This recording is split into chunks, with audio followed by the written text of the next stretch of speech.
Сол бақыт мекені деген сияқты ғой. Құрметті достар, біз сіздерге Үнді мұхитының көріністерін жіберіп жатырмыз. Мына жерде мына бір керемет отель екен. Мына жағы тау. Мына жерде туристер, мыналардың бәрі туристер демалып жатыр. Рахаттанып демалып жатыр. Біз де осылай рахаттанып демалуға келе жатырмыз. Бұлар бассейнде жатыр.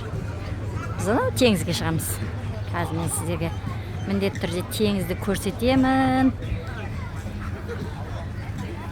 Елмира. Ана тұрған душ. Ана душ. Душ деймін. Біз тек қана аяғымыз шайыппыз ғой. Оныкі несі төбесінде екен. Сөрден шайынып шығып кету керек та. Мына жақта бассейн. Рахаттанып шомылып жатыр адамдар.